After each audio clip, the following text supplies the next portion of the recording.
Beep beep beep. The transmitter pager fell to the ground as the former director of SHIELD Fury looked on in astonishment at his rapidly disintegrating body. After uttering a damn, he turned into ashes and dissipated in the wind on the streets of New York City. Finally, the screen of the pager displayed a symbol resembling that of Captain Marvel. This is an Easter egg in the movie Avengers 3.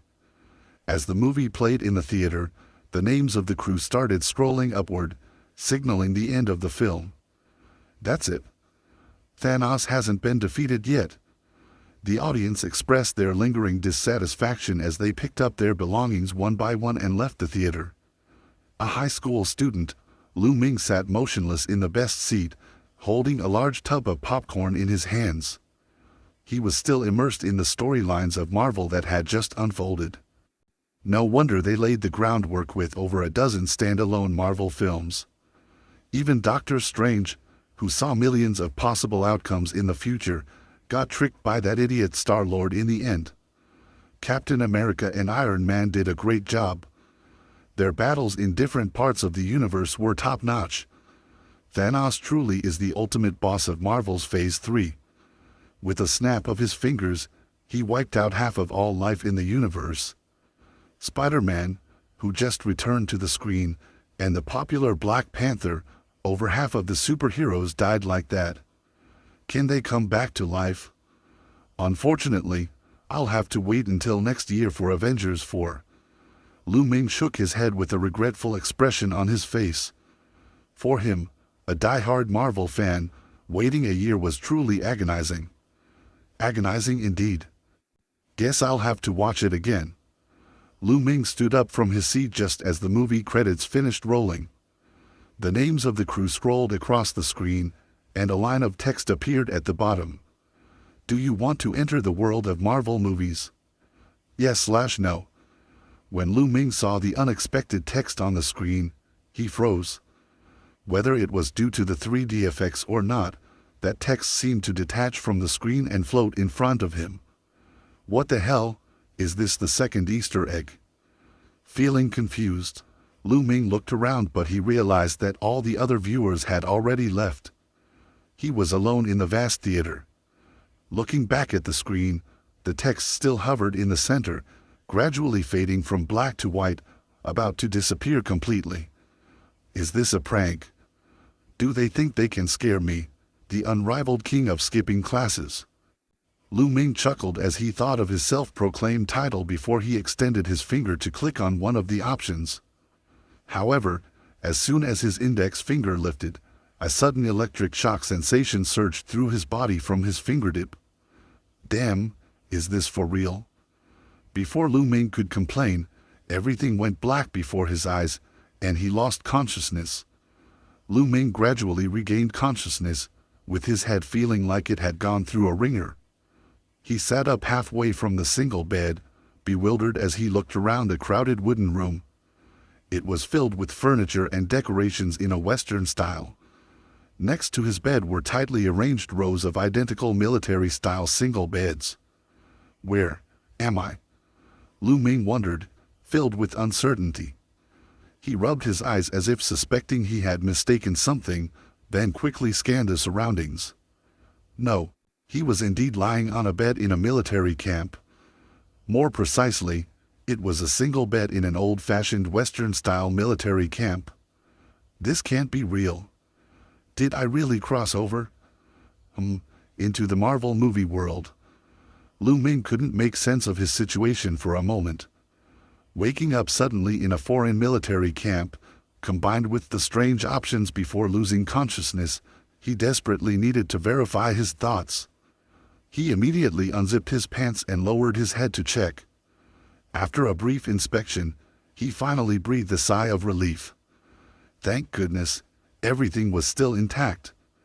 It seems like I didn't cross over, but rather, my soul got transmigrated.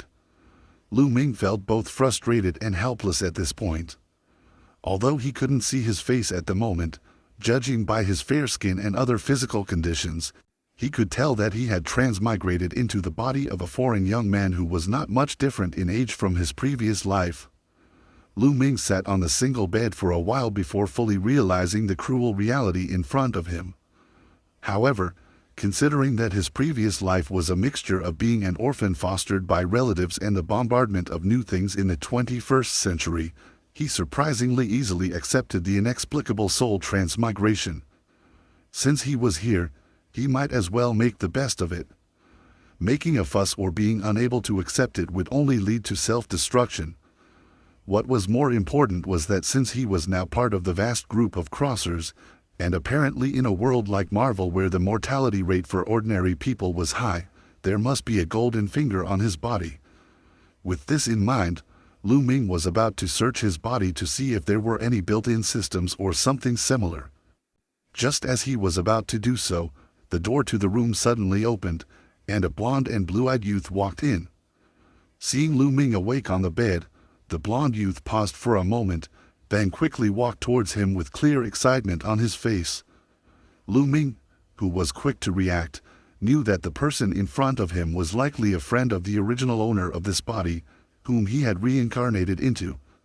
If he could deceive him, he might be able to obtain information about the original body's identity, as well as the current environment and the current information of this world. Adapting to the occupied body and blending into the larger environment was the first test for a transmigrated individual. The corners of Lu Ming's mouth curved upwards as he made sure to show a friendly smile on his face. However, the first sentence spoken by the youth approaching him made his smile freeze on his face. "Kyle, are you all right?" The youth said in fluent English. It was undoubtedly pure English. Lu Ming's mouth twitched slightly. Looking at the concerned expression on the youth's face, his previous smile vanished, and his lips pressed tightly together. He couldn't help but feel the urge to curse inwardly. What the hell? Wasn't it supposed to be everyone speaking Chinese in the entire universe? Are novels and comics all lies? In his previous life, he was just an average high school student, and no matter how good his English was, he couldn't have a normal verbal conversation with a foreigner. Let alone speaking broken English now, he couldn't even understand a single word of what the other person was saying.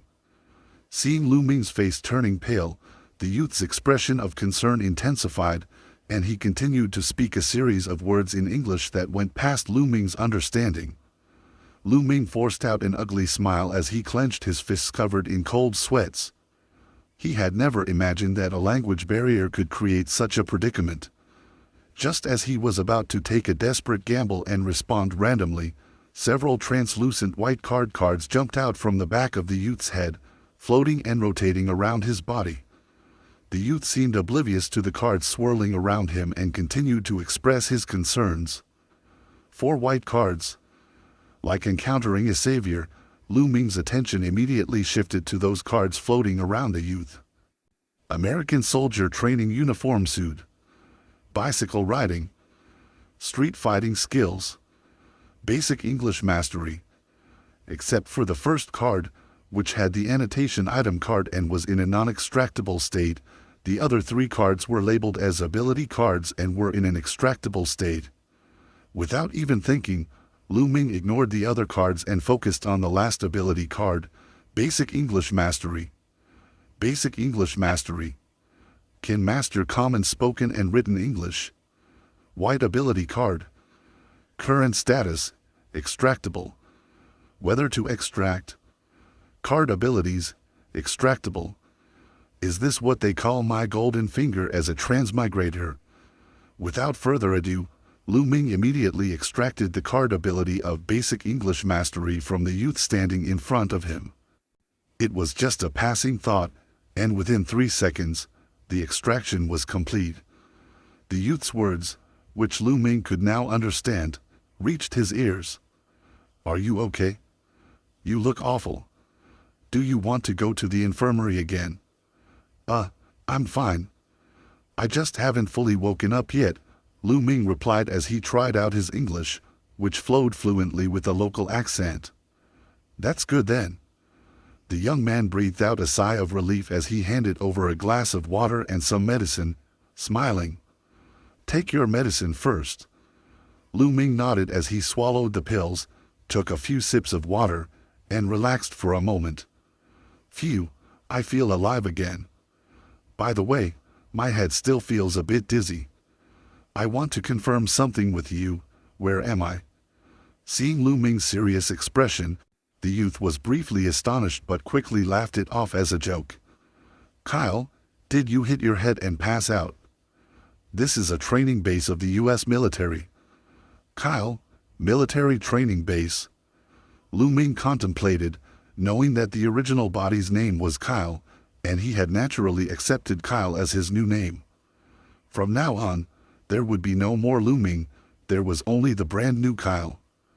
After all, no matter how cruel reality was, life had to go on. The youth continued, yes, a training base. We've only been training as new recruits for a day. Maybe the weather was too hot, and you suffered from heat stroke during the high-intensity running training. Heat stroke, it seems this body's constitution isn't very good.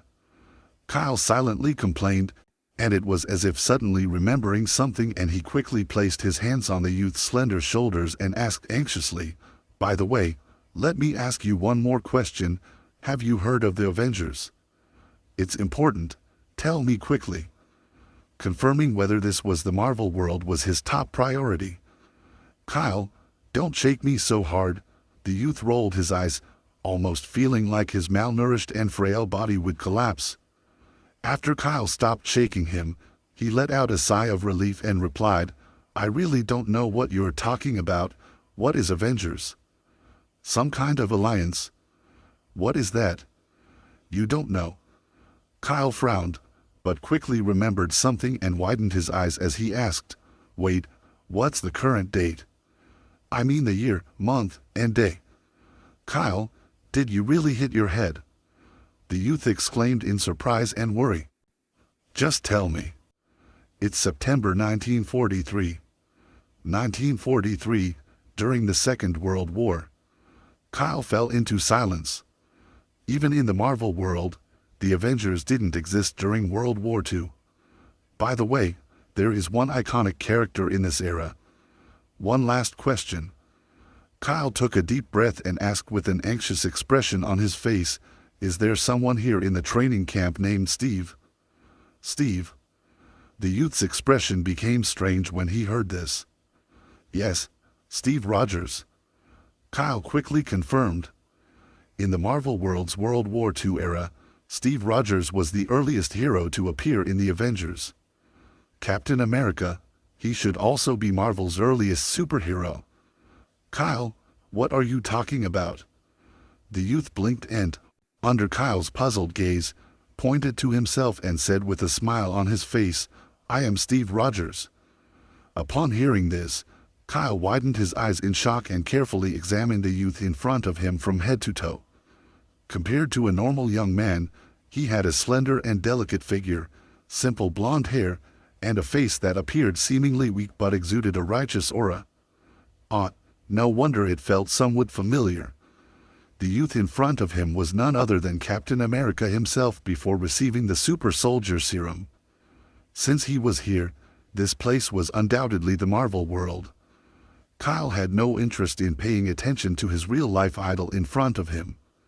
He didn't know whether he felt happy or scared at this moment. The thought of being able to interact with superheroes and amazing technology that lived in movies excited him. However, the powerful villains in the Marvel world also gave him a headache. But this was Marvel during World War II. Whether he had the fortune to live until the 21st century was also an uncertain factor. It was too early to worry about Thanos' finger snap. Besides, Captain America himself was right there. That could be considered a big opportunity, right? Even if it's a mosquito leg, it's still a leg. With this in mind, Kyle's gaze towards Steve changed, which sent shivers down Steve's spine, causing him to instinctively take a half step back. Oh, right. Steve seemed to remember something important and said with concern, Commander Brandt asked me to inform you that once you wake up, he wants to see you. Oh, the commanding officer for training new recruits. Kyle nodded. He had watched the first Captain America movie and had some impression of the role of a training officer. He remembered that before Steve became Captain America, he was constantly targeted by the commander and his fellow teammates because of his frail and weak physique. Maybe it was trouble caused by the original body's host. Passing out from heat stroke on the first day of training as a new recruit must have given the commander a very unfavorable impression. After contemplating for a moment, Kyle calmly said, "I don't quite remember how to get to the commander's office. Could you take me there?" "All right, follow me," Steve nodded. Steve led Kyle out of the military camp dormitory, and the two walked along the internal roads of the base. Outside the gate, the sunlight was dazzling. On the vast training grounds of the base, groups of young soldiers wearing white short-sleeved shirts and bearing their toned arms ran under the command of their slogans. "Hey, look, isn't that Kyle and Steve? He got heat stroke on the first day of training. What a greenhorn, newbie, ... One pretty boy and one weakling. They make quite a pair." A squad of new recruits, blowing their whistles, ran past the two. Obviously, they were training teammates who shared the same dormitory. "Kyle, you don't have to pay attention to them," Steve turned back to comfort him, but instead, he saw no trace of resentment on Kyle's face. Instead, there was a hint of a smile that seemed both present and absent. Kyle, of course, didn't pay any attention to those new recruits. With his golden finger that allowed him to draw cards, only Steve, who would soon become Captain America, qualified as his comrade. On the way to the commander's office, Kyle continuously tested his extracting card ability. Soon, he gained some insights into his ability. First of all, as long as a person is within 3 meters of his body, he can obtain the card data from that person. Currently, the cards can be divided into item cards and ability cards. Item cards are non-extractable, while ability cards can be freely copied and extracted. Ability cards represent a person's skills and abilities. Commonly used skills, such as basic English and driving, fall under ability cards, which are categorized as white cards.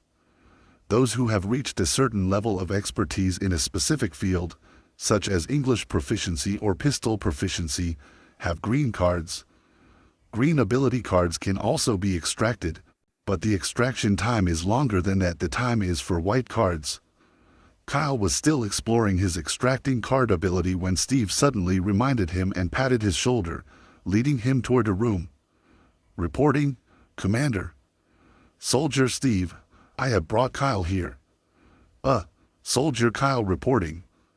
Following Steve, Kyle stood with him at the entrance of the office, performing a standard military salute. "Come in." With a stern and composed voice, the two walked side by side into the office. The interior was simple and neat, following the military style, with a single desk placed in the center. A middle-aged man in a military uniform sat in the office chair, presumably Commander Brandt. In addition to him, there was a female agent wearing a military-style dress and holding a record document, standing beside the desk. "Soldier, how is your body doing?" Commander Brandt glanced coldly at Kyle, who immediately responded, reporting, "Sir, my body has fully recovered, and I'm ready to resume training." "Oh." Commander Brandt frowned and calmly said, "No need for training anymore. You can go pack your things. Someone will send you back home tomorrow morning." Steve's expression slightly changed. These words undoubtedly pronounced Kyle's death sentence in his military career. The female agent remained silent, keeping her head down as she recorded something in the document. Only Kyle, the person in question, remained calm. It was as if the statement didn't concern him at all. He calmly responded, reporting, "Sir, I insist on staying and continuing the training as a soldier." Commander Brandt snorted coldly. "Training? What training? You collapsed from heat stroke on the first day, and your willpower is lacking. It's a disgrace to the U.S. military. You tell me, What qualifications and abilities do you have as a defender of the nation? As he spoke, Commander Brandt's gaze swept over Steve, clearly including him in the scolding as well. Facing the questioning, Kyle took a deep breath, took a step forward, and confidently replied, "Give me a chance, sir, and I will show you my abilities and qualifications." With just this step, Kyle entered the 3-meter range of Commander Brandt. Concentrating his mind, he saw more than 30 white and green cards appear before his eyes. Impressive. No wonder he is the officer training new recruits. There are 9 green cards alone. Pistol proficiency, rifle mastery, military support equipment mastery, military boxing mastery, training soldiers and instructing mastery. You talk quite big for a weakling. Tell me, how do you plan to demonstrate these so-called abilities? Commander Brandt sneered as he spoke. This statement could be understood as confidence if one had talent, but if one lacked talent, it was pure arrogance. What abilities could a recruit who collapsed from heat stroke on the first day of training have? The female agent beside the desk shook her head inwardly, her perception of Kyle deteriorating. Although the soldier in front of her could rank within the top 3 in terms of looks in the entire training camp, his willpower and self-awareness were not even on par with Steve's. If you don't believe me, Commander, would you like to have a test with me as a soldier? After seeing Commander Brandt's cards, Kyle's confidence grew, and he calmly said, "If I win, I'll continue to stay in the camp. If I lose, there's no need for the commander to bother with expulsion. I will pack my things and leave on my own." A test. You don't want to play cards or flip a coin, do you? Commander Brandt gave him a look of contempt as he asked this question. Of course not, sir. I want to have a test that would showcase my abilities as a soldier. Kyle said with a deep breath. That's enough. Soldier, you shouldn't go overboard. Commander Brandt stood up and slammed the desk with a hint of annoyance on his face. What qualifications do you have to challenge me? You're humiliating an officer. I can easily report you to the military court and have you court-martialed. Kyle knew he had no way back and could only persistently say, I never meant to insult you, sir.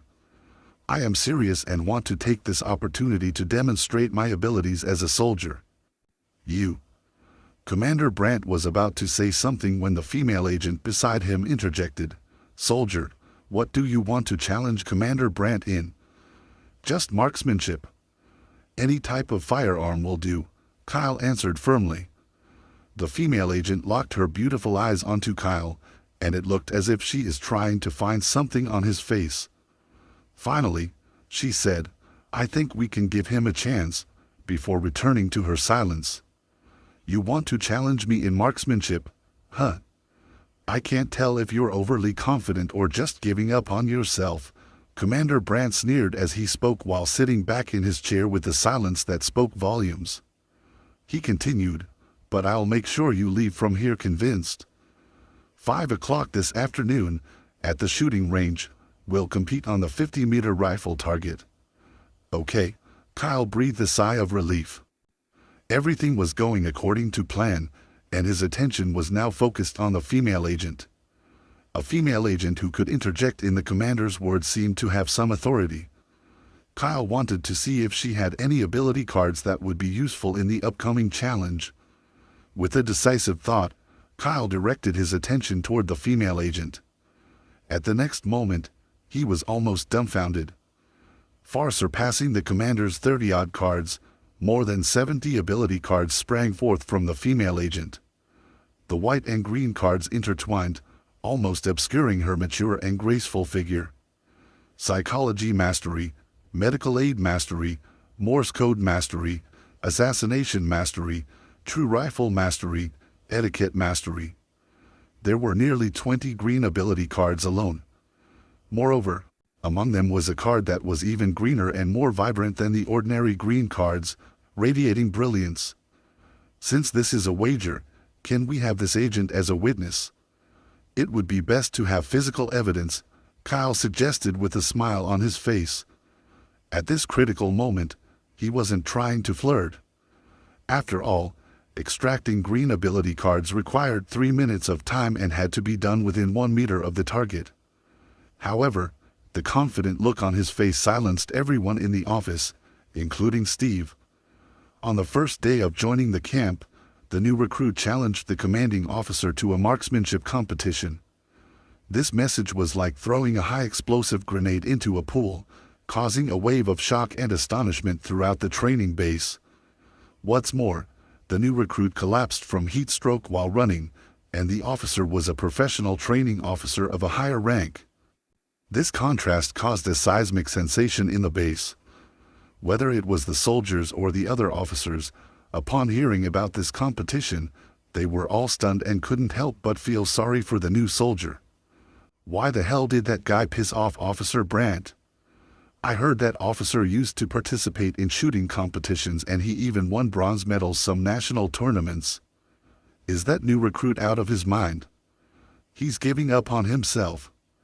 He's going to embarrass himself thoroughly this time.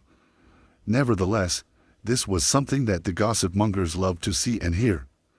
In less than 5 minutes, almost everyone in the training base headed towards the shooting range, hoping to witness the disgraceful performance of the soldier named Kyle.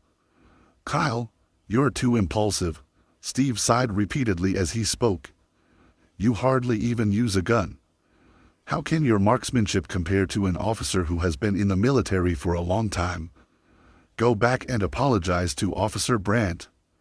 Maybe you can. Don't worry, after this competition, no one here will look down on us anymore." Kyle remained calm, not showing any trace of nervousness on his face. The reason why he wasn't nervous was because he had already obtained an ability card that would ensure his victory in this match. Training base, open shooting range. The viewing platform of the shooting range was already crowded with soldiers wearing military uniforms and helmets. Many officers in military uniforms were also present to watch the spectacle. Officer Brandt took his position and tested his gun first, while Agent Carter persistently held her file book nearby. When Brandt saw Steve and Kyle entering the scene, he waved his arm toward the various firearms arranged on the table and said, "Here are all the rifles used by the U.S. military. Choose one for yourself." Kyle nodded but didn't walk toward the table. Instead, he approached Agent Carter with a smile and asked, "Agent Carter, what kind of gun do you use? Can you lend it to me for a moment?" Agent Carter looked up. Under the bright sunlight, her exquisitely beautiful face, red lips, and fair skin exuded a captivating charm. It was only after leaving the officer's office that Kyle learned the name of the female agent from Steve's mouth, Peggy Carter. She was even more beautiful and captivating than the character portrayed in the movies. "Of course, but are you sure you want to use it in this competition?" Agent Carter said coldly while taking out her personal gun, which was a black and exquisite pistol. "Soldier, are you joking? You want to compete with my rifle using a pistol?" Officer Brandt's face filled with anger as he spoke. Comparing the precision of a pistol to that of a rifle, even at a 50-meter target. "Please let me borrow it for a moment," Kyle confirmed as he received the specialized pistol from Carter Slade. The exquisite pistol seemed tailor-made for women, surpassing the craftsmanship of the rifles on the table. The pistol's barrel shimmered with a chilling light in the sunlight, indicating that it was undoubtedly a lethal weapon. "Nice gun," Kyle complimented as he started to handle the pistol in his hand. "We'll settle it with 3 shots. No need to waste more bullets on you," Officer Brandt said while he released the safety of his rifle and stepped onto the firing platform. "3 shots it is." "Sir, please take the first shot," Kyle said with a smile, making a gentlemanly gesture. "You really are quite arrogant. Let me show you what marksmanship looks like," Officer Brandt replied before he swiftly aimed his rifle, took a few seconds to align his sights, and then fired 3 shots at the target 50 meters away from him. After finishing the shots, he stood up with a satisfied expression on his face. Hitting the 50-meter target with the rifle was basic, and with his over 20 years of shooting experience in the military, It was effortless for him. Soon, the instructor reported the target results. Officer Brandt, 2 shots in the bullseye, 1 shot in the inner circle, a total of 29 points. 29 points, nearly a perfect score. The soldiers watching at the shooting range exclaimed in surprise, and Officer Brandt felt satisfied. However, he maintained a serious expression on his face and shook his head, saying, "I'll admit that I am not in my best form. Otherwise, 30 points would be easy." Well deserved for rifle mastery, Kyle shrugged as he silently thought in his mind and walked towards the firing platform. In his previous life, he lived in a peaceful era and had never even touched a pistol, let alone trained with one. But now, holding an ability card related to pistol mastery, as he held the pistol, an unprecedented sense of familiarity arose within his heart. Looking at the distant target, Kyle's movements were not exactly fluid, but he still raised his arm and, in less than half a second, aimed and fired 3 consecutive shots. "It looks quite convincing," Officer Brandt shook his head. 50 meters was already a long distance for a pistol, and hitting the target posed a difficulty level much higher than with the rifle. To win, all 3 shots had to hit the bullseye, a probability close to 0 for a rookie soldier. As expected, the instructor examined the 50-meter target for quite some time before loudly announcing, "Soldier Kyle, 3 shots missed, the score is 0. Silence fell upon the shooting range, followed by uproarious laughter from the audience. Officer Brandt was also stunned. He thought Kyle was brimming with confidence and, even if he couldn't defeat him, he would at least hit the target. But all 3 shots were missed. This was a waste of time, a complete and utter waste of time. "Kyle, pack up your things and get lost," Officer Brandt mocked as he spoke. But at that moment, Kyle, who was still on the firing platform, suddenly shouted, "Instructor, please check the 100-meter target." 100-meter target. What else do you want to do? Haven't you played enough jokes? Officer Brandt couldn't hold back any longer. Holding his rifle, he angrily approached Kyle, his face turning pale with rage, and the barrel almost touching Kyle's head. "Do you believe I'll shoot you right now?" Kyle spoke with a calm expression on his face. "Before you shoot me, can you wait for the instructor to report the results of the 100-meter target? Are you crazy? Do you really want me to shoot you?" Officer Brandt angrily retorted.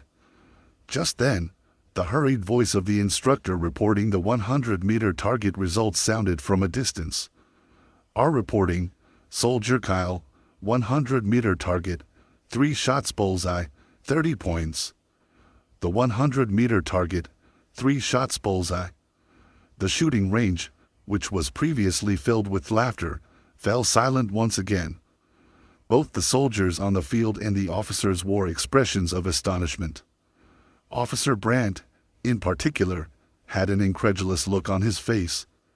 He double-checked with the instructor and, once the instructor confirmed the results, he awkwardly set down his rifle. "With this outcome, I have won this competition. Sir, I will continue training at the base," Kyle said while feeling secretly relieved inside. He had narrowly avoided having a gun pointed at his head, and that was no joking matter. However, he had won. It was a close call, but it was enough. Without waiting for Officer Brandt's response, Kyle left the firing platform and walked towards Agent Carter, returning the special trade pistol to her. Agent Carter looked at him in astonishment and exclaimed, "I didn't expect you to achieve such a level with a pistol." "With the range of this special trade pistol, you can do the same," Kyle replied with a smile. "How did you know?" Peggy Carter couldn't help but ask. "I guessed. But today, you were my luck of victory. Next time, I will properly thank you when I have the chance," Kyle said before he turned and left the shooting range, leaving a bewildered Carter and a mentally absent Officer Brandt behind. Outside the shooting range, Steve saw Kyle coming out and ran over, giving him a hug. "Kyle, you scared me. Come on, Don't be so clingy. I'm straight, Kyle said, but even as he spoke, he kept his hand on Steve's slender shoulder after the hug. I didn't expect you to be so skilled with a gun. Teach me sometime, Steve said happily. Naturally, we're in this together. Let's go grab a meal. The two of them walked shoulder to shoulder toward the cafeteria. As the soldiers watched them leave, applause erupted from the audience stands, initiated by someone, and soon thundered throughout the area. The new recruits who previously mocked and taunted them in the dormitory hung their heads in shame. Pistol hitting the bullseye at 100 meters, surpassing the rifle at 50 meters. Such incredible marksmanship deserved the applause and respect of everyone in the military camp. The Army's food is quite nutritious, but the taste is still not that great, Kyle said as he returned to the barracks to rest after dinner. After the impressive bet, the attitudes of the recruits in the dormitory underwent a complete 180-degree transformation. As Steve put it, those who used to ignore them were now desperate to befriend them, and those who used to bully them were now timidly trying to make amends. This was the deterrent power of strength and talent. Having enjoyed the convenience and benefits of extracting ability cards, Kyle grew even more fond of the feeling of constant self-improvement and enhancement. With nearly 20 people in the dormitory, he was like a dry sponge, constantly extracting various types of cards from his surroundings without discrimination. However, these soldiers were still young recruits, and even if they had cards, most of them were limited to white cards, with very few green cards. And among the green cards, there were very few that had practical value. Agent Carter was still the best. When would he be able to extract all those 20-plus green cards from her? Kyle, who had finished collecting the cards, leaned back on his bed, lost in thought. Suddenly, Steve approached and curiously asked, "Kyle, what are you thinking about?" Still in a daze, Kyle blurted out, "I'm thinking about Agent Carter." "Ah, Agent Carter." As soon as Steve heard the name, his face stiffened. "You like Agent Carter, don't you?" Kyle chuckled and reassured him, "Don't worry, I won't steal the woman you're interested in." "You really won't?" Steve's face showed a mix of gratitude and disappointment. "I better not try. I'm not worthy of someone like her." "Don't underestimate yourself, Steve. Believe in your abilities and future." Kyle patted Steve's shoulder, giving him an encouraging pep talk. "If you want to pursue that woman, maintain your determination and drive, tap into your potential. I don't want to see a battlefield without you by my side. After all, you are Captain America. In this Marvel World War II era, you're definitely the main character." "Thank you, Kyle." Steve nodded firmly and stepped back from the bed. "You go ahead and strive to become stronger. Although I have the ability to extract cards, I'll always be right there at the forefront with you." Kyle watched Steve's figure and returned his thoughts to the ability cards he had collected. Setting aside the numerous white ability cards covering various fields, he currently possessed only 5 green cards. Rifle Mastery, English Proficiency, Military Boxing Mastery, Psychology Mastery, True Pistol Proficiency. Among them, True Pistol Proficiency outshone the other 4 green cards. True Pistol Proficiency, Mastery of Near-Perfect Pistol Skills. Rare Green Ability Card. This was the highest value ability card Kyle had extracted from Agent Carter. With this rare card, he could easily defeat an officer with Rifle Mastery. Otherwise, the gambling match between Kyle and the officer, both wielding Rifle Mastery, would have been a 50-50 chance. Green Rare Card, Green Card, White Card. Green ability cards are harder to come by than white cards, and the requirements for extraction, be it distance or timing, are much higher. For now, there's no need to go into battle, so the other green cards aren't of much use. What I need most now are green ability cards that enhance physical abilities. Kyle pondered. His original physical condition was weak, which was why he had collapsed from heat stroke on the first day. To adapt to the high-intensity training in the military camp, he needed to change his physical condition, directly extracting abilities related to physical fitness from others, such as the military boxing mastery green card, running expertise white card, or swimming expertise white card, would indirectly improve his physical fitness. Unfortunately, the boost provided by white ability cards was minimal, while the physical enhancements from green ability cards were significant. Tomorrow, I'll continue searching for ability cards and I'll focus on green ability cards that enhance physical abilities.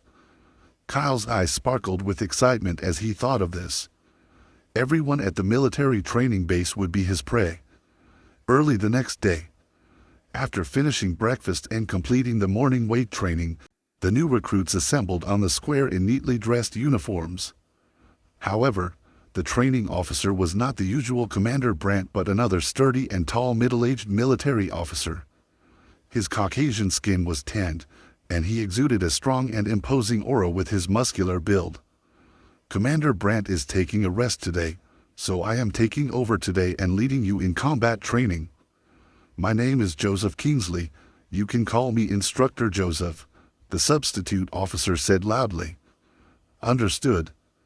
The new recruits responded in unison. By the way, the outstanding newcomer soldier from yesterday is among you, right?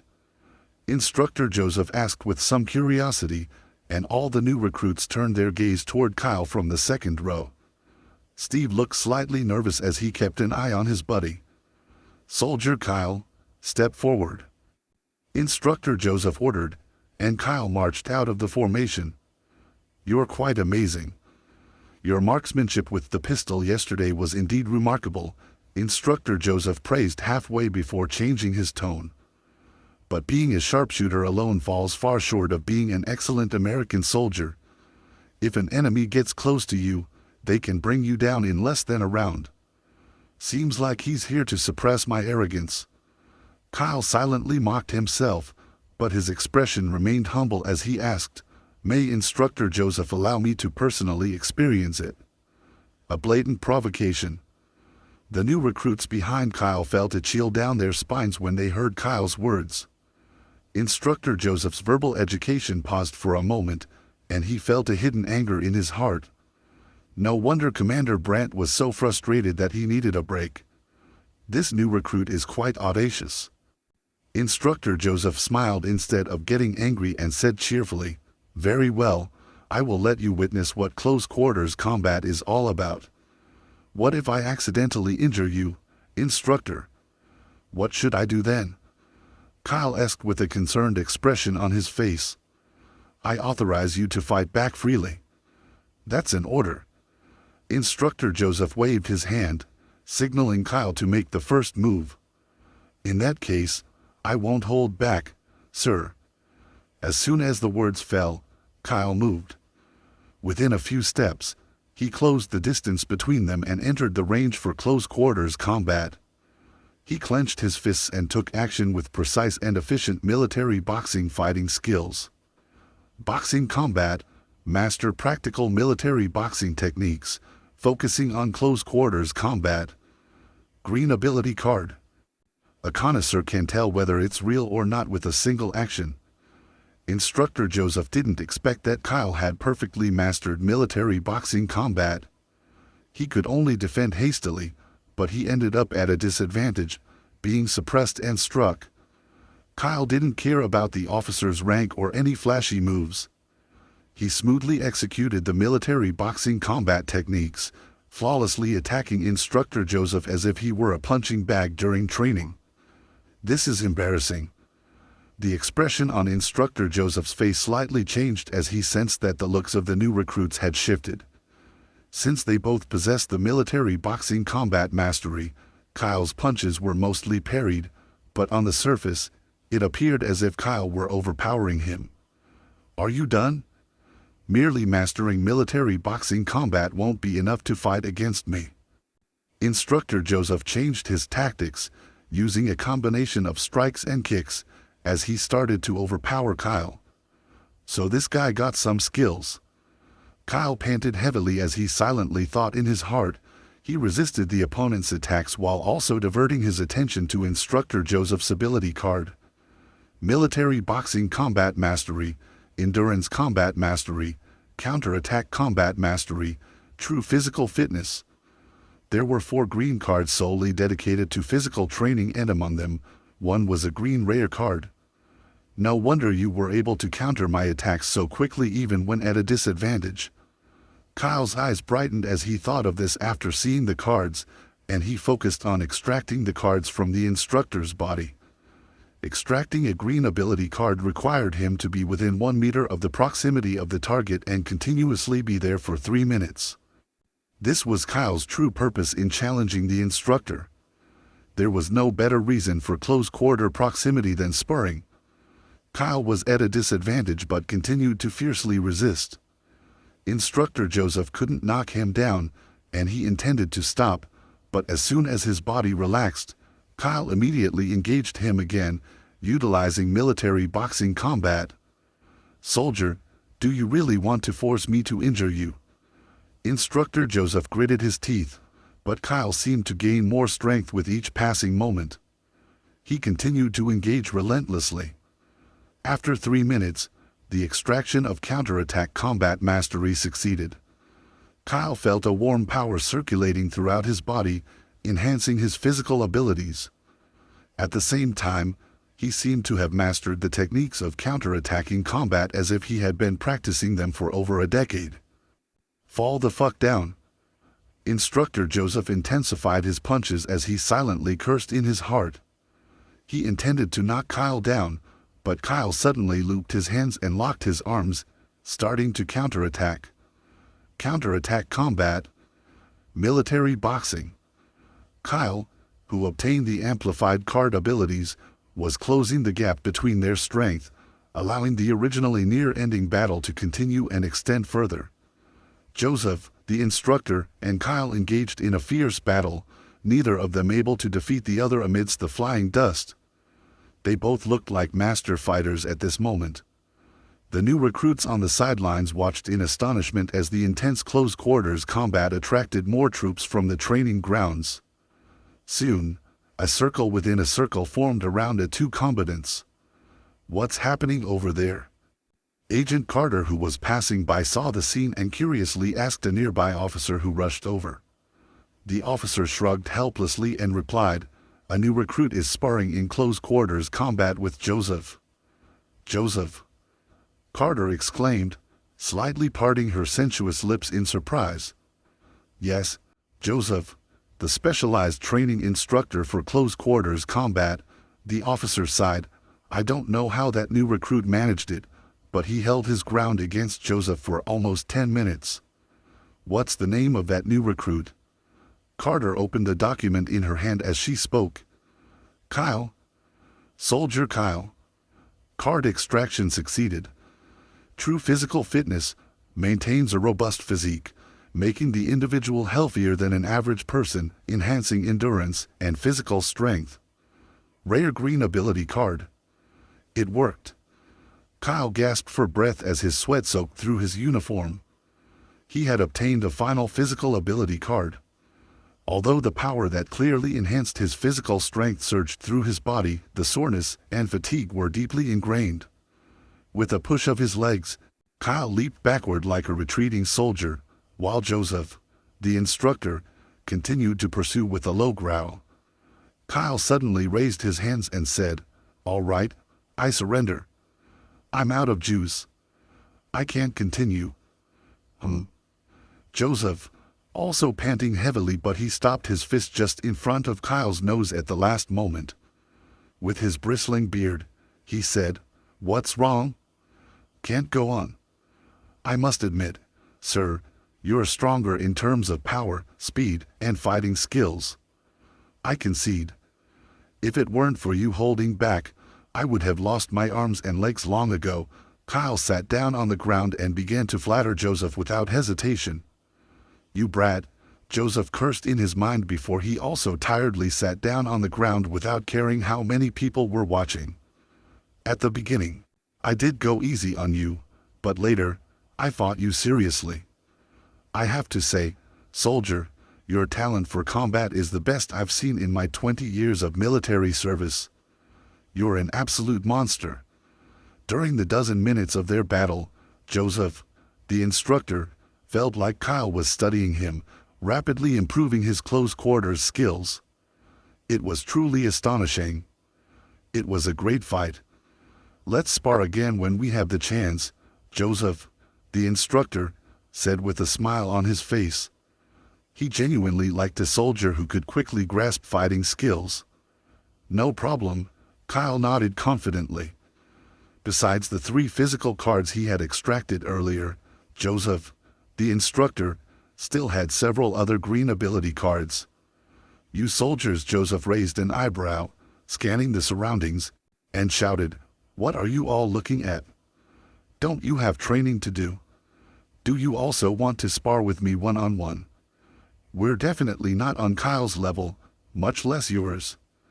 The observing recruits didn't dare to respond and quickly scattered like a disturbed beehive while cursing this demon-like duo in their heart. In the underground office of the training base's highest authority, Kyle Doffer's personal profile: male, 22 years old, height 178 centimeters, weight 68 kilograms. Born in 1921, at his home located at 199 Seamus Street, Brooklyn, New York, USA. Current family status: single. Both parents were American soldiers who sacrificed their lives in a secret war in 1935 and were posthumously recognized as martyrs. He underwent a physical examination and was selected as a new recruit for the batch of super soldiers during this year's World Expo recruitment. On the first day of new recruit training, he competed in marksmanship with Commander Brandt and won convincingly with his exceptional pistol shooting skills. On the second day of new recruit training, he engaged in close combat training with Commander Joseph and was defeated due to physical exhaustion. However, 3 days later, the two of them had a rematch, and Kyle emerged victorious, showing great progress. On the third day of new recruit training, Agent Carter suggested listing him as the top choice for the Super Soldier program. Commander Brandt suggested listing him as the top choice for the Super Soldier program. Commander Joseph suggested listing him as the top choice for the Super Soldier program. At the bottom of Kyle's profile, there were signatures of the 3 responsible individuals for the selection and assessment of the Super Soldier program. I didn't expect that within just 6 days of the evaluation and selection process, we have more than 3 officials recommending the same soldier, an imposing middle-aged man, who wore a general's uniform and boasted a 4-star rank set as he set down the file in his hand, signifying his extraordinary status. "To be honest, I don't really like that soldier, Kyle," Commander Brandt said with a disdainful expression on his face before he sighed, "but I have to admit that he possesses all the talents and abilities of a soldier." Commander Joseph nodded in agreement and said with emotion, "Yes, within just 5 or 6 days of training, he has shown qualities that rival the top-tier Special Forces soldiers. General Chester, if it weren't for your reminder that the Super Soldier Serum has yet to undergo the final experiment, I would have thought that Kyle was a product of a secret experiment, a true super soldier. If the Super Soldier Serum proves effective on him, he may be the most versatile and perfect soldier ever created, not only in the United States but in the entire world," Agent Carter coolly offered her judgment. "Yeah, he would be the perfect soldier, not just in the United States, but in the whole world," Commander Joseph affirmed. After the 3 individuals in the underground office finished speaking, General Chester's gaze fell upon an elderly scientist wearing glasses. He asked, "Dr. Abraham Erskine, what do you think? After all, the Super Soldier Serum is your creation, and you should have been involved in the selection of the first test subject. Regarding Kyle, he is indeed exceptional in terms of physical strength and amazing willpower," Dr. Abraham replied slowly. Finally, he gathered his courage and expressed his thoughts, "But I believe Steve would be more suitable. His determination and sense of justice are essential qualities of a perfect soldier. Steve was originally his favored candidate for the Super Soldier program, But Kyle's sudden emergence was too outstanding, overshadowing the entire training base of new recruits. 3 to 1. Then, General Chester tapped his fingers on the desk and turned to the last man in the room, Howard Stark. As the scientific strategist responsible for the Super Soldier program, do you have anything to say? Howard, dressed in a gentlemanly suit, shrugged and smiled. I am only responsible for the scientific strategic project. The selection of soldiers is your job, and I have no objections to whoever you choose. General Chester pondered for a moment and said, all right, let someone approach Kyle and let him learn about the Super Soldier program, see what he thinks, and if he is willing to go under such a procedure. I'll go. Agent Carter, who had been silent, suddenly spoke up. Very well, you go. General Chester nodded solemnly and said, tomorrow, prepare for the final experiment for the super soldiers. In the military dormitory for new recruits.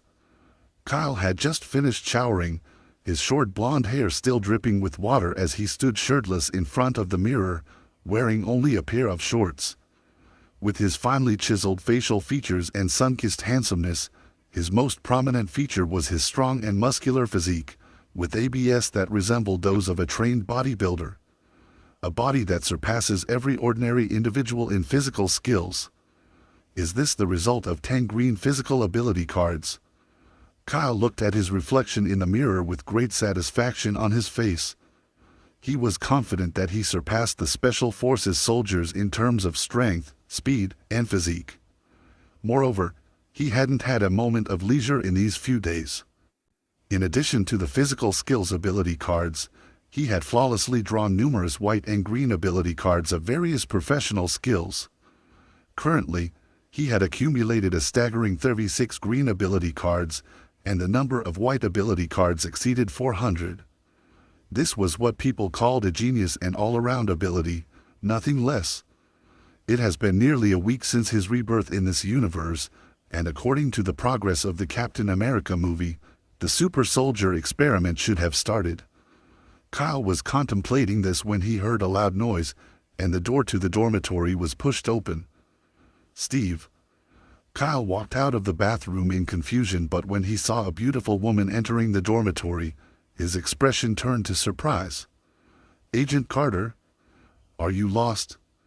This is the new recruits' dormitory. Indeed, it was Agent Carter who entered the dormitory, her mature figure accentuated by the usual military dress, holding documents in one hand, and walking with clean and precise steps as she stopped in the hallway of the dormitory. No, I didn't get lost. I came here specifically to find you. Agent Carter raised an eyebrow slightly, asking coldly, shouldn't this be the time for the recruits' collective training? Why are you taking a shower in the dormitory? Haha, it's just a small privilege for breaking the training base's individual record. Kyle chuckled, not hurrying to put on his shirt. Instead, he draped a towel over his shoulders to cover the important parts as he spoke. I don't have much to offer as a host, but please bear with it, Agent Carter. Just find a place to sit. Agent Carter maintained her composed demeanor as she surveyed the dormitory, and found no chairs.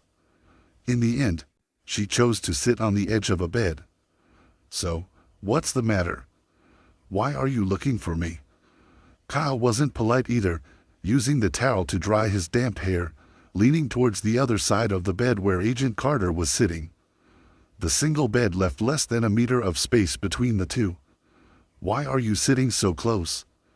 Agent Carter looked at him coldly. In response, Kyle shrugged and said, this is my bed, so it's normal for me to sit on it. Agent Carter. She didn't expect that she would end up accidentally sitting on Kyle's bed. Kyle maintained a smile. He had a reason for sitting so close. After all, Agent Carter had nearly 10 green ability cards on her, which he didn't possess. Engaging in conversation with a beautiful woman while casually drawing cards was much more enjoyable than the past few days. Let me get straight to the point. How much do you know about the Super Soldier program? Agent Carter brought her legs together and asked. Super Soldier. Kyle's face showed a surprised expression as he answered, I only know that we, as new recruits, were initially selected for the Super Soldier program. I'm not very familiar with the rest. Let me explain them. The Super Soldier program was developed by Dr. Abraham. It involves injecting a serum medicament into the human body, which stimulates cellular vitality and transforms the human physique from the inside out. In theory, it can enhance all aspects of a person's physical condition by at least 3 times. It creates a superhuman combat capability far beyond that of an ordinary soldier, Agent Carter explained. The training officer should have already told the new recruits that within this week, the first participant for the Super Soldier experiment will be chosen. I know, Kyle nodded, but he seemed somewhat distracted. He smiled and asked, So, have you chosen me? We haven't made the final decision yet. I'm just here to inquire about your willingness, Agent Carter said, her gaze briefly passing over the well-defined abdominal muscles that Kyle exposed before quickly averting her eyes. The Super Soldier experiment. Kyle murmured, resting his chin on his palm as he pondered. In the movie, Steve was chosen as the first test subject for the Super Soldier experiment and obtained the most perfect human physique, becoming Captain America. However, at the moment of Steve's success, the Super Soldier serum was seized by a Hydra spy. The serum was ultimately destroyed, the doctor was killed, and the ability to replicate the Super Soldier was lost. Now, due to his outstanding performance, could he replace Steve as the first test subject for the Super Soldier experiment? Narrowing his eyes, Kyle looked at Agent Carter nearby and made a decision. He smiled and said, I'm sorry, but I refuse the opportunity to be the pioneer of the Super Soldier program. Refuse? He actually refused. Upon hearing Kyle's straightforward answer, Agent Carter was stunned. Her usually cold and composed face showed a bewildered expression on it as she asked back, Why? This is what every recruit in the training base dreams of. Kyle smiled and slowly raised a finger, speaking in a relaxed tone. Firstly, this is an experiment after all, and I cannot ignore the possibility of failure, although the chances of failure are very low. And I believe in myself. I believe that even without the Super Soldier serum, I can become an outstanding soldier. Kyle meaningfully raised a second finger. Secondly, and most importantly. What is it? Agent Carter asked, puzzled. It was the first time he felt such a strong sense of curiosity. Although I turned down the opportunity to be the first Super Soldier, I can recommend someone, Steve. He has a potential that is not inferior to mine. I hope you consider him seriously. Kyle concluded in this way. Exiting the military dormitory, Agent Carter was still in a state of confusion. In her opinion, Kyle gave up the opportunity to become the first Super Soldier and passed it on to Steve. She couldn't decide whether his decision was foolish or showed loyalty. But this means that the selection of the Super Soldier candidate for tomorrow is almost finalized. Agent Carter signed as she went away. Kyle himself relinquished the first seat, so it would be Steve, the second chosen person. Inside the military dormitory, Kyle was examining the green ability card he had just extracted from Agent Carter when the door suddenly opened with a bang, and a thin figure rushed in. Steve, what are you doing here and why are you in such a hurry? Kyle didn't even raise his head as he spoke, knowing that it was Steve who had returned. Kyle? Why? Steve rushed to the bedside, his face filled with an incredulous expression as he asked loudly, Why did you give up the opportunity to become a Super Soldier to me? Oh, so you already know. Kyle replied with a smile. Dr. Abraham came to see me and told me, Steve replied back with the same incredulous expression on his face. In that case, you'll be leaving the dormitory tomorrow and heading to the secret laboratory, Kyle guessed as if he knew something before he smiled and said, Isn't that great? For you, this is a once-in-a-lifetime opportunity. If you become a Super Soldier, it will completely transform your life. For me, of course, It's a dream come true, but you also need this opportunity, Steve said with some difficulty in his tone. If you really want to know why I denied this, then I can only say that this opportunity is more important for you, Kyle answered softly. He made this choice after careful consideration. With the ability to extract ability cards from other people, he could safely and quickly extract the abilities of others without risking his life in the super soldier experiment. Although Steve succeeded as the protagonist in Captain America's movie, there was no guarantee that the super soldier serum would be flawless for others. Even if he succeeded, there was a certain probability that he would have that grotesque appearance of Red Skull. Furthermore, if there were no Captain America, the main plot of Marvel would likely go awry, which was something Kyle did not want to see. If you want to thank me, then strive to complete the super soldier experiment for me. Don't let me down, Kyle smiled as he sincerely patted Steve's shoulder. Brother, go and fight to become stronger, then come back and let me extract your abilities. Think of it as a profitable investment, there's nothing more to it.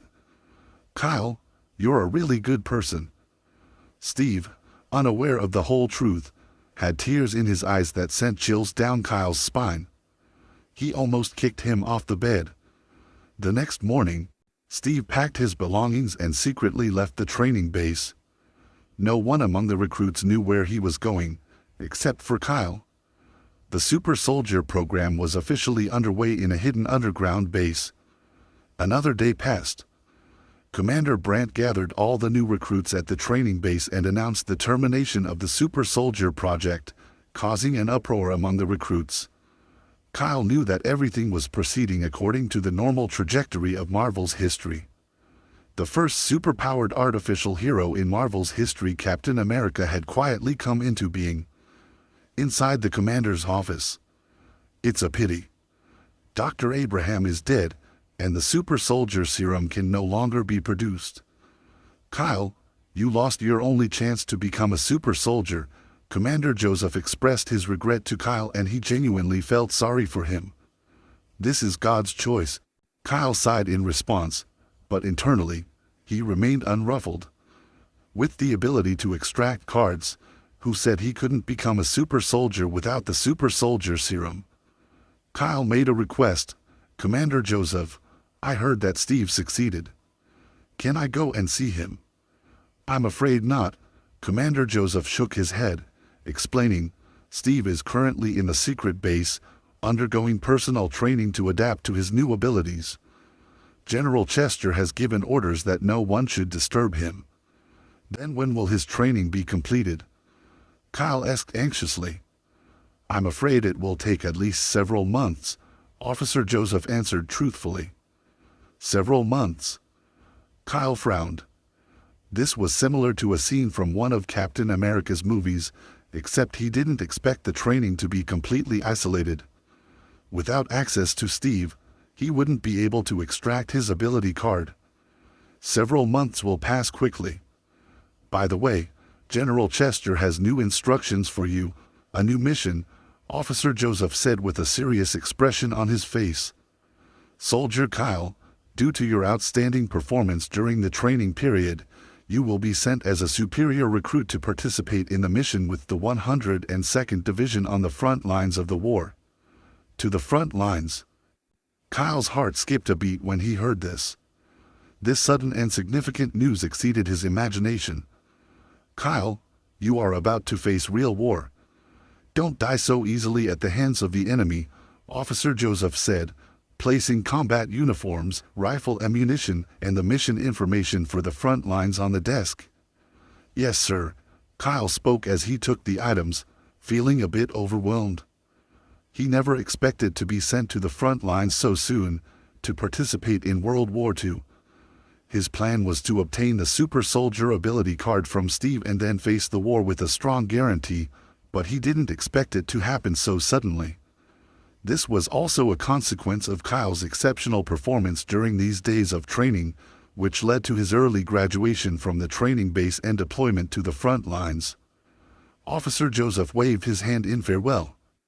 An aircraft will come to pick you up this afternoon. Go back and get ready. Yes, sir. Kyle nodded and walked out of the office while holding the items in his hand. Come back alive, kid, Officer Joseph sighed as he watched Kyle's figure. In a large-scale war, no matter how talented a soldier is, there was a high probability of death. Pushing open the door, warm sunlight bathed Kyle's face, dispelling the haze in his heart. He relaxed his grip on the military suit and smiled contentedly. He walked straight ahead confidently. With his current physique and skills, he was the elite among the elites, and combined with the extracting card system, there was no reason for him to die in this mere World War II. If he had to die, it would be under the future Thanos finger snap. Kyle encouraged himself as he regained his spirit and walked forward with confident steps. 1943, during World War II. Led by German leader Adolf Hitler, the Nazi Party-dominated military launched a large-scale invasion of Europe. As a new recruit, Kyle was directly sent to the 102nd Regiment of the Marine Corps stationed in the front line area. In the afternoon, a military transport plane arrived at the training base to pick up the new personnel. Kyle arrived at the front line area around 9 p.m. Just as the transport aircraft had arrived over the temporary camp of the operational headquarters, he understood why he was urgently sent here. Looking down from the plane, he saw a chaotic scene in the temporary camp. Dozens of dim, warm lights illuminated the tents and military supplies that were haphazardly set up. Officers and soldiers moved around like ants on a hot pan. The crazies of the Nazis are still desperately pushing forward, requesting additional ammunition support. Someone help me lift the medical stretcher. Where are the reinforcements? Has no one arrived from the rear? All units, reinforce the battle zone. We can't let them advance another step into European territory. The commanding officer shouted through a megaphone while the maimed and wailing wounded soldiers were continuously carried into the tents on stretchers by the medics.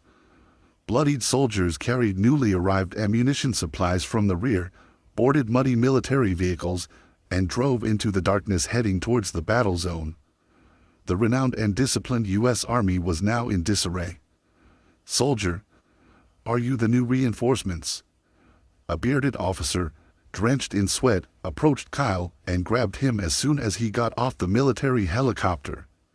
Yes, Soldier Kyle reporting, Kyle quickly responded. Just one new recruit. There's no need to report. We're short-staffed. Take your weapon and go straight to the battlefield. We'll do the briefing later. The bearded officer hurriedly said, taking Kyle's backpack and throwing it near the military tent, giving him the feeling that he was being treated as cannon fodder. Indeed, as a new recruit with no combat experience, his first time on a large-scale battlefield was essentially considered a one-way trip. I understand. Kyle took a deep breath as he spoke. He was already wearing his battle suit and helmet. Holding an American rifle in his hand, he jumped onto a military vehicle used for transporting supplies. The four-wheel drive military vehicle didn't even stop as it shuttled back and forth, swiftly carrying supplies to the front-line battle zone. The two light beams on the front of the vehicle pierced the darkness like sticks. Kyle gripped the American rifle tightly in his hand as the sounds of bombing ahead became increasingly clear and his heartbeat increased as adrenaline surged throughout his body.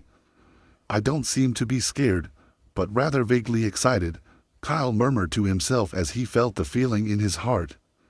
He had drawn too many ability cards, with over a dozen cards that enhanced his willpower.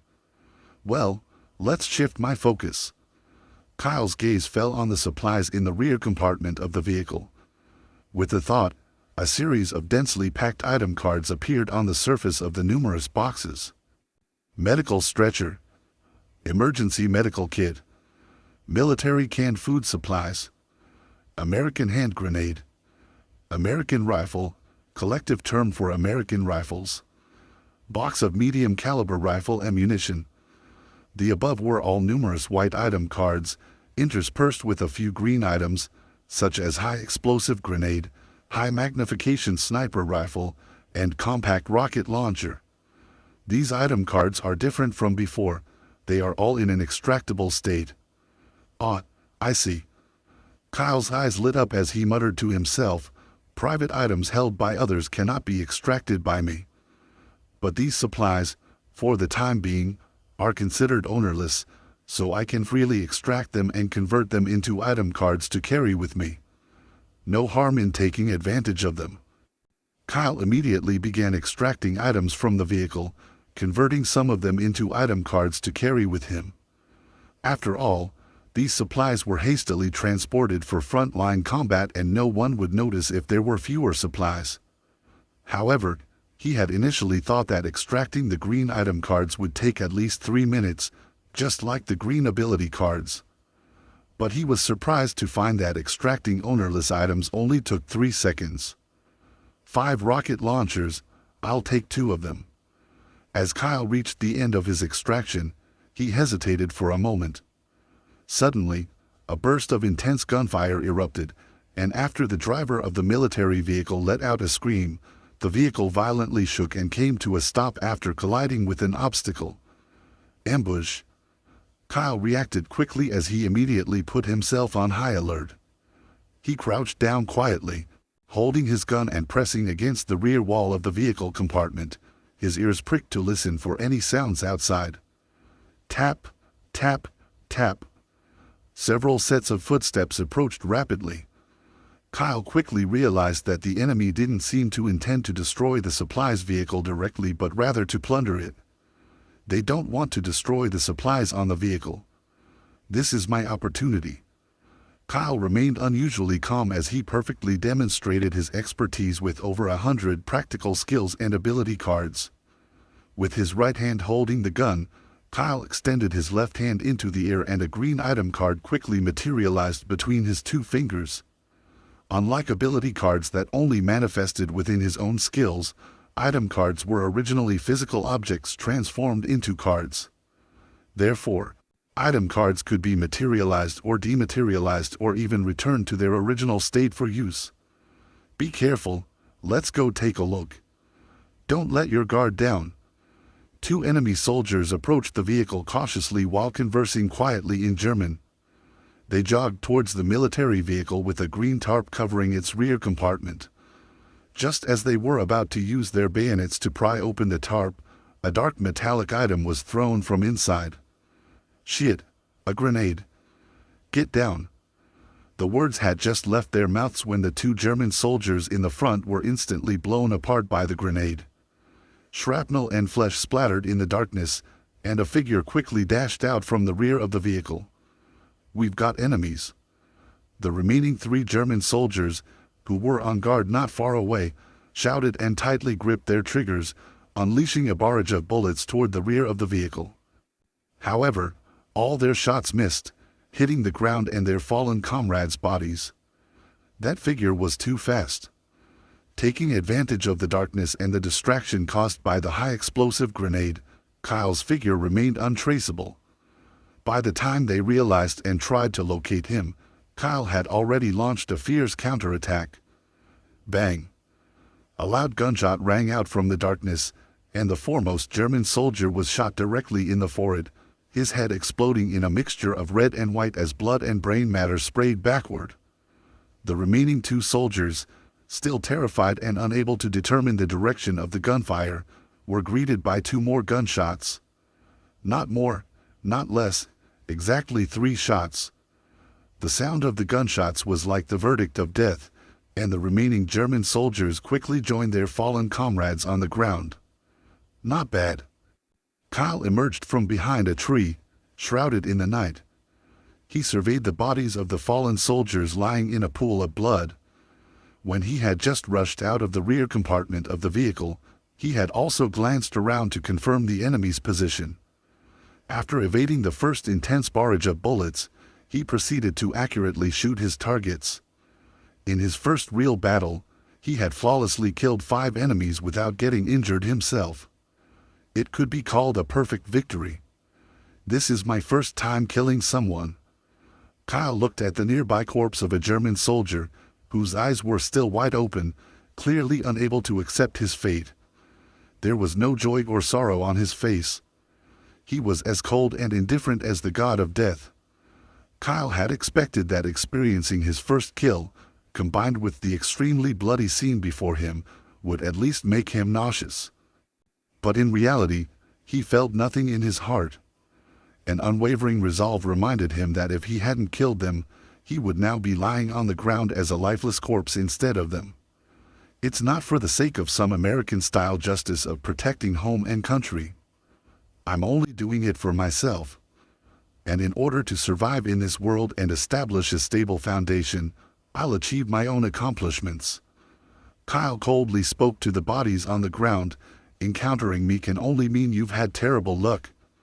After a brief battle, Kyle began to scavenge the battlefield for spoils of war. Once the German soldiers died, all the items they carried became extractable as their owners had died, making them ownerless. What's this? Kyle looked at the 2 parchment scrolls he found on a German soldier and, with a thought, 2 item cards appeared before his eyes. Encrypted Map 1 contains detailed topographic maps of the German forces' operational area and the location of their temporary base. Encrypted Map 2 contains information collected by the German elite squad on the distribution of American forces, their camps, and supply routes in the operational area. No wonder they dared to venture deep into enemy territory. It turns out they dispatched an elite squad from Germany. Kyle wore a pensive expression on his face as he realized the significance of the 2 parchment maps he held in his hand, and he kept them as item cards. These maps were like strategies, providing information on the distribution of forces for both sides, as well as detailed terrain of the local area. No wonder the German forces were putting so much pressure on the Americans. Kyle swiftly collected the equipment from the German soldiers and transferred them to his military vehicle. When it came to ammunition, Kyle never considered it too much. He claimed all the military supplies that should have been looted by the enemy, without feeling the slightest bit of guilt in his heart. Finally, looking at the military vehicle that he had completely emptied, Kyle cleared the 2 dead American soldiers from the driver's seat and turned a slightly damaged military vehicle into a card, which he carried with him. With the card collection complete, Kyle was now fully armed, carrying a carload of military supplies. Feeling fully prepared, Kyle stood on a small mound and gazed at the nearby combat zone. He pondered quietly, it's time to join the front-line battle. Having experienced his first kill in this new life, Kyle had a deeper understanding of his own abilities. With the ability cards and item cards he possessed, he had the confidence to face even a large-scale war. Since war was an inevitable part of his reborn life, he welcomed it with even greater intensity. On the front-line battlefield. Boom. Rat-a-tat-tat. The overlapping sounds of cannons and gunfire resembled a thunderous symphony. The red and blue flames erupted from the muzzles, while the explosions of shells and grenades created dazzling flashes in the night, as the American and German soldiers fiercely clashed against each other. The U.S. forces mainly focused on defense, using piled-up dirt and stone trenches as cover, forming a linear formation to continuously block the advancing German soldiers. Despite the constant harvest of German lives by bullets and shells, the German forces persisted in their inch-by-inch invasion, using the bodies of their fallen comrades as cover. The distance between the 2 combat zones was shrinking by the minute. These damn Nazis have lost their minds. They're nothing but war-crazed maniacs. A black sergeant leading a group of American soldiers clenched his teeth and spoke with bloodshot eyes as he scanned the soldiers around him who were struggling to hold on. He tightened his fists and shouted into the radio, "Our soldiers are running out of ammunition. Haven't the reinforcements and supplies from the rear arrived yet? At this rate, our defense line can only hold on for another 10 minutes.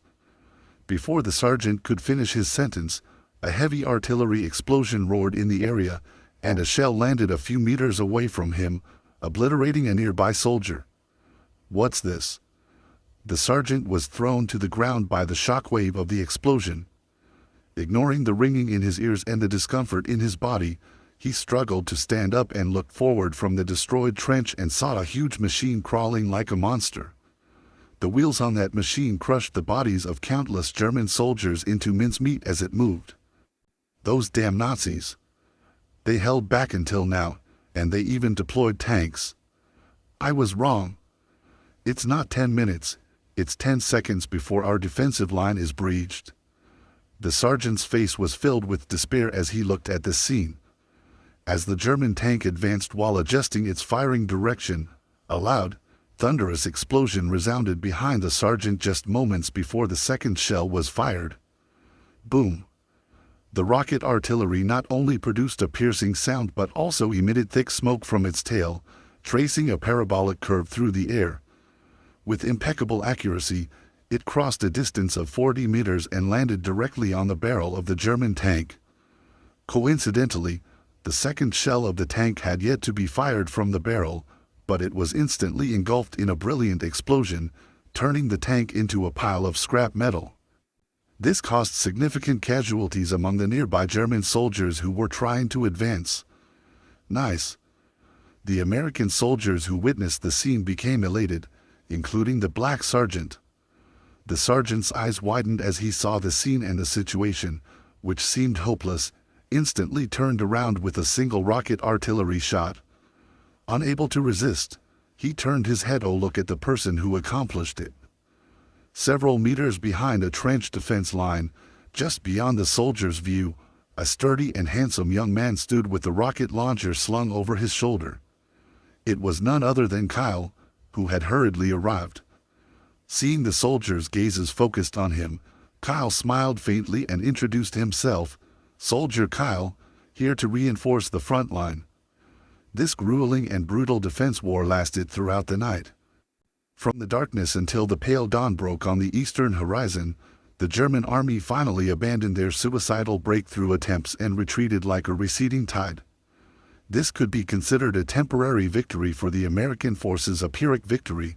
A Pyrrhic victory is a success that comes with great losses or unacceptable costs. The defense line was divided by a line of life and death.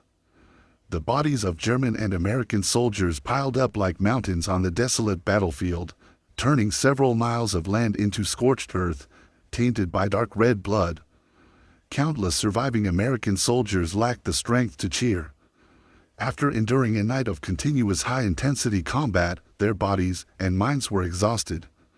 Many soldiers collapsed unconscious on the ground, their hands still tightly gripping their rifles. Kyle was equally fatigued and sat in a trench covered in bloodstains and mud.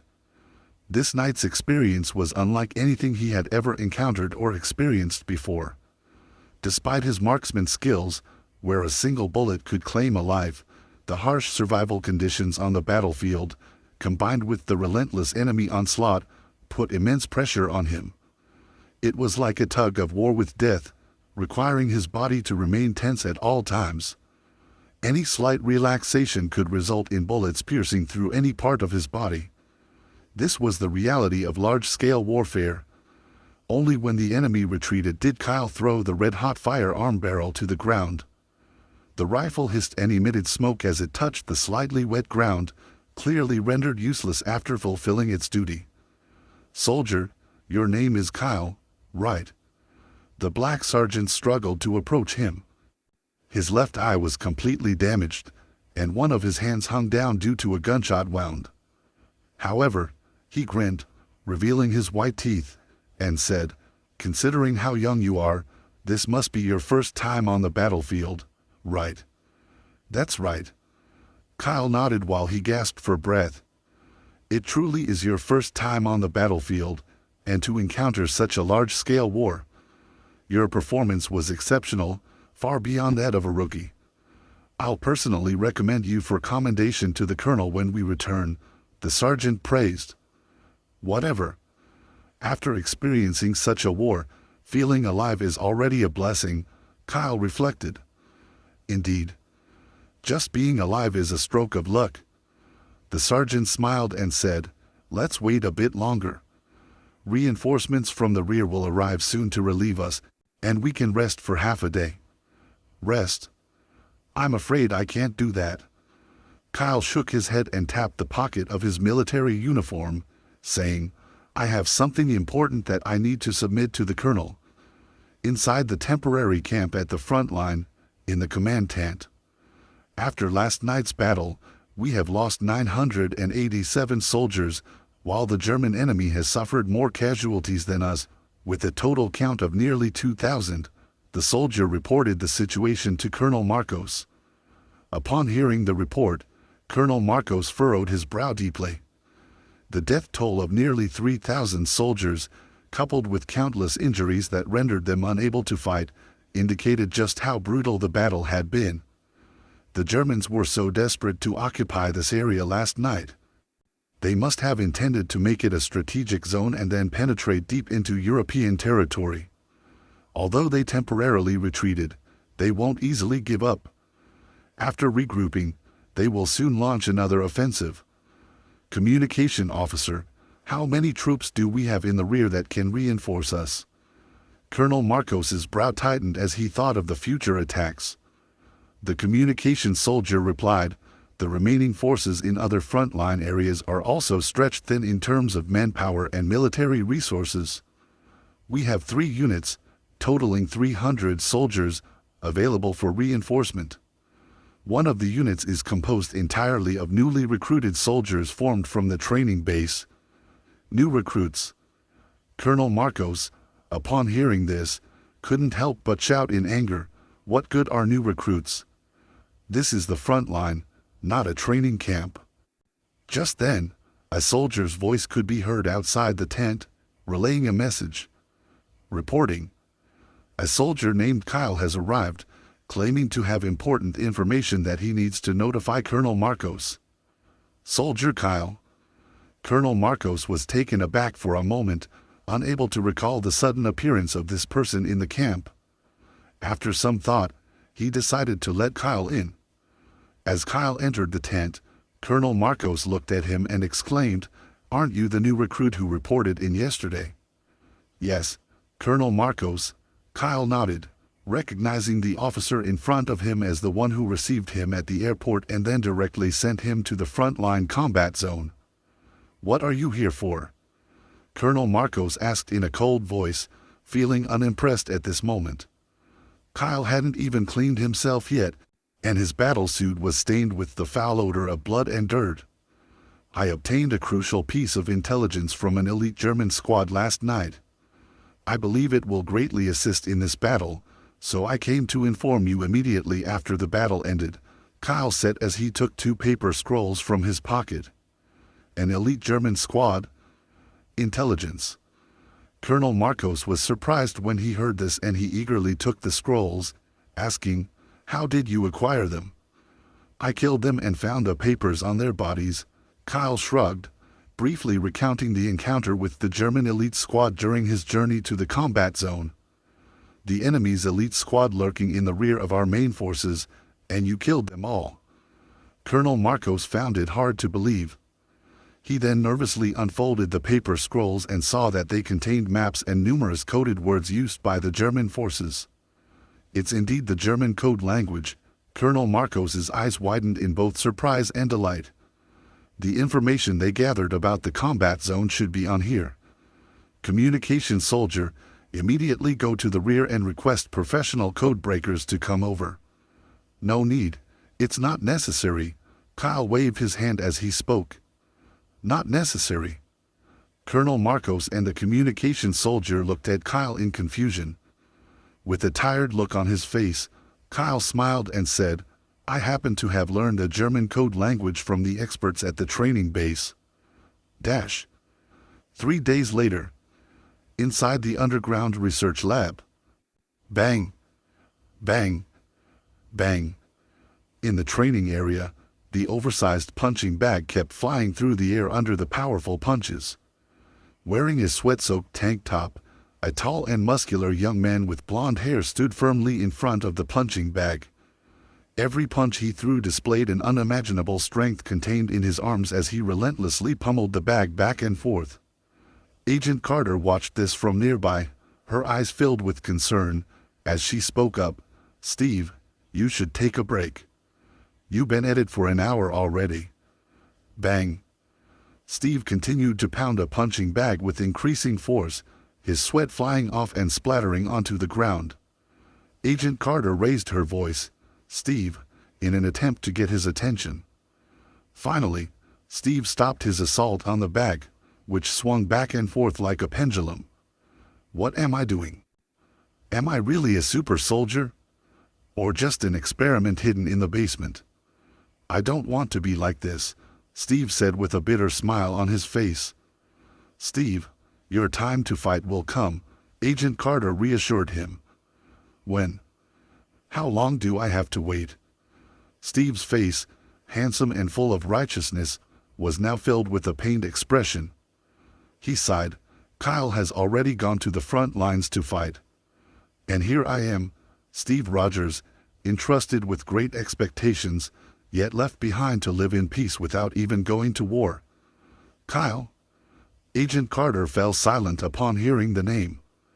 "I should be able to do more than just pass the time here," Steve said with determination. "Of course. Soldier Steve, you are capable of so much more." Suddenly, a confident voice interjected their conversation as Steve and Agent Carter turned their heads to see a middle-aged man in a suit and tie walking toward them. "I am Senator Brandt. I have ample resources and opportunities at my disposal, enough to showcase your extraordinary talents to the entire nation. It can also be a powerful aid in the ongoing war." Senator Brandt smiled and took out a business card from his pocket, handing it over. "I call it the Captain America publicity campaign." Captain America. Steve was taken aback by the name and he hesitated for a moment before accepting the business card offered by Senator Brandt. Meanwhile, at the front line camp, "Kyle, Colonel wants to see you at the command post." The command post? Kyle, who had just returned from combat, was momentarily surprised. He handed his firearms to the communication officer in charge of relaying messages and made his way to the white tent in the area, which was also dubbed as the main tent or the headquarters for this battlefield. "Soldier Kyle, reporting in." "Come in." As Kyle stepped into the tent, he noticed several officers in military uniforms, almost a dozen of them. Colonel Marcos, the highest-ranking officer at the headquarters, sat in a chair and, upon seeing Kyle's arrival, raised his voice to introduce him.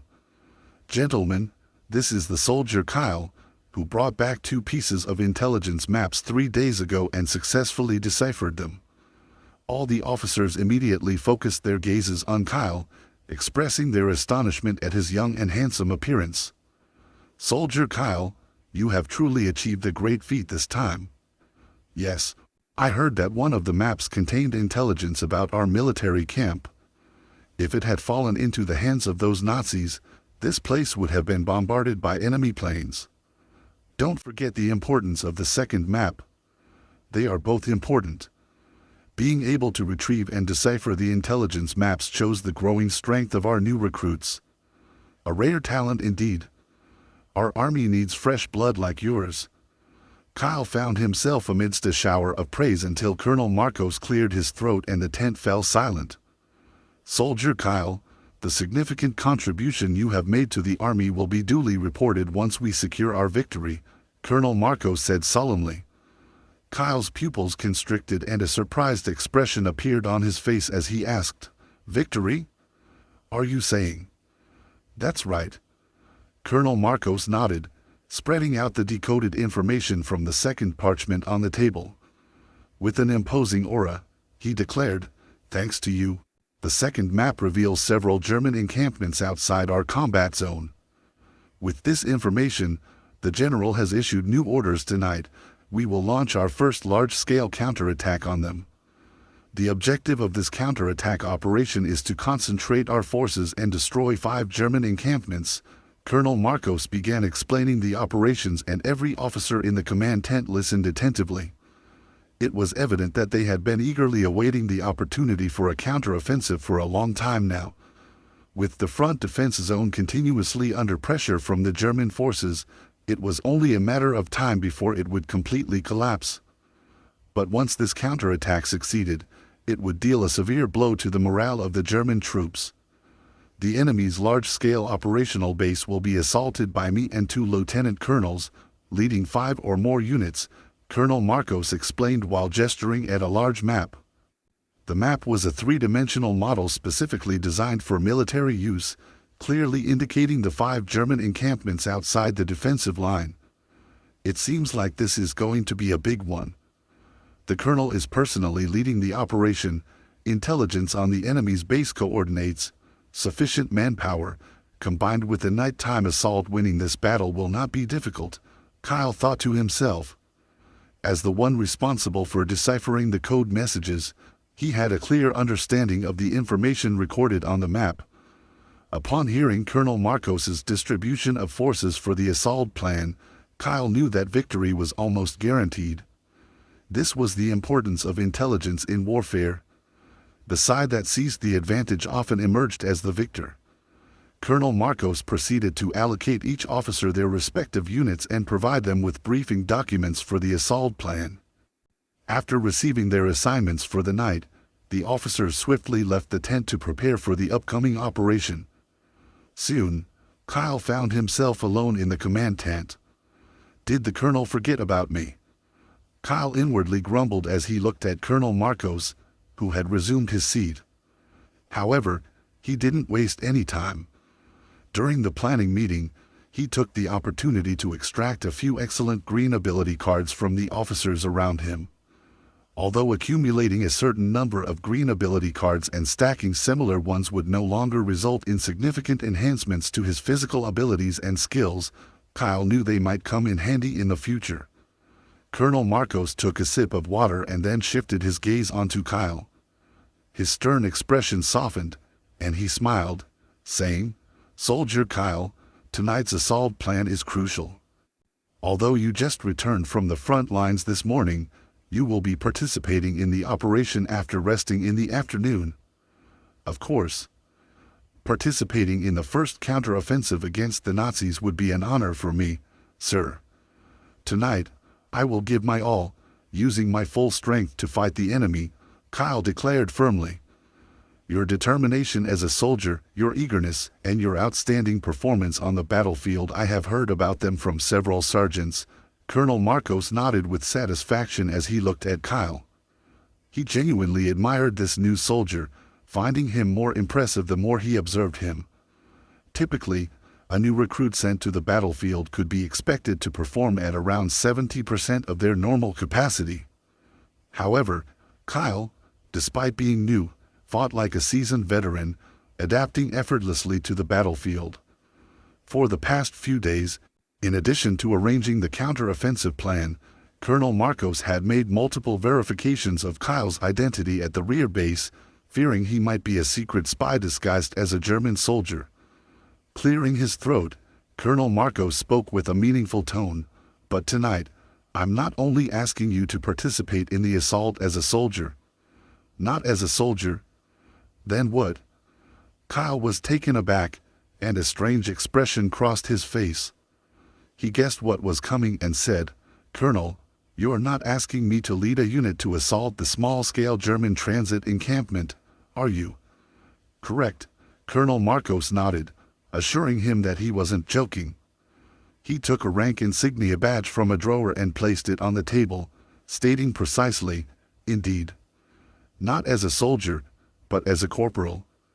"Me, a corporal?" Kyle pointed at himself with a dumbfounded expression on his face. Although the rank of a corporal wasn't high, in the military, it was considered an entry into the non-commissioned officer level. He had only been here for 3 days and he bypassed the ranks of private, private first class, and technician 5th grade and went straight to being a corporal. Since when did the rank of corporal become so cheap? Why? Don't you believe in your own abilities? Colonel Marcos smiled as he asked this question. Naturally, I believe in my abilities. But I never expected to be directly promoted to corporal. I am after all a newbie with no rank as a soldier. Kyle shrugged before he quickly regained his composure. Putting it in peacetime, it would be impossible for a new recruit to rise to the rank of corporal in just 3 days, even with the general as their backstage support. Colonel Marcos said solemnly. But now we are in the midst of a world war. Kyle, the number of enemies you have personally killed in the battles you've experienced in these past few days is probably several times more than those old veterans who lived during peacetime and killed over a dozen years, Colonel Marcos continued. With your exceptional individual combat performance and superior analytical skills in intelligence, it would be a waste for someone like you to remain just a no-rank soldier. Since you possess the ability and the army urgently needs elite talents like you, directly promoting you to corporal is only a natural course of action, Colonel Marcos explained. I understand, Kyle nodded. Heroes often emerge in troubled times. It is precisely because they are in the midst of World War II that individuals with abilities can quickly rise in rank, regardless of their background or accumulated experience. Kyle also liked this kind of era where one only needed their ability to prove themselves. Kyle's lips curled slightly, and his azure eyes radiated with confidence. For the first time, he felt fortunate to have been reborn in the World War II era of the Marvel Universe. Colonel Marcos smiled and said, "Rest assured, as it is your first time leading a unit, especially in such a crucial counterattack operation, I won't leave you to command alone." That's good. I was afraid of messing up on my own. Kyle let out a sigh of relief after hearing this. He now understood that Colonel Marcos was not only launching a counteroffensive but also providing him with an opportunity for training. Colonel Marcos called out to the communications officer outside the tent, "Notify Sergeant Fury and ask him to come here." Sergeant Fury. Kyle rubbed his chin, feeling somewhat familiar with the name. Soon after, an African-American officer entered the tent. His left eye was bandaged, but he was already dressed in a complete combat uniform, ready for action. "It's you, Sergeant," Kyle exclaimed in surprise when he saw this man. The person who walked in was none other than the African-American sergeant he encountered on his first experience on the battlefield. Kyle, not just a soldier, but Corporal Kyle now. Sergeant Fury greeted him warmly, then saluted Colonel Marcos, saying, "Sir, I'm Sergeant Fury, fully recovered and ready to carry out any mission." "Very well," Colonel Marcos nodded, introducing Fury to Kyle. "This is your partner for tonight's operation, Nick Fury. As a sergeant, he has already commanded for some time and has extensive field command experience." Kyle blinked, and upon hearing the name of the African-American officer, he was momentarily stunned. Nick Fury? The future director of SHIELD. "Let's get along," Sergeant Fury said with a serious expression as he nodded toward Kyle. He appeared far from the fierce and authoritative aura he would exude in the future. Instead, he still looked quite young, around 25 years old. "Let's," Kyle composed himself as he replied. "It is the World War II era now, and not even SHIELD has been established, let alone the director of SHIELD. But leading troops into battle alongside the future director of SHIELD. Now that is interesting. From the translator, Fury's age is correct in this. This seems to have happened in one of the infinite Marvel multiverse. Later, he kept himself alive with the Infinity Formula, also called the Forever Formula. It happened like this. The Forever compound is an alchemical serum produced by the Brotherhood of the Shield. It is a diluted form of the elixir of life developed by Sir Isaac Newton in 1652. Nick Fury was seriously wounded in France during World War II. He was saved in part due to Professor Sternberg's Infinity Formula.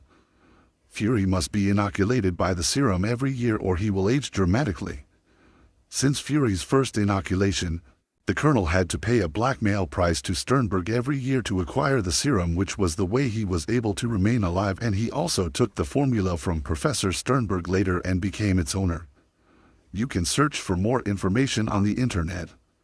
The most important thing to remember is that this is Marvel, so there would be many such instances.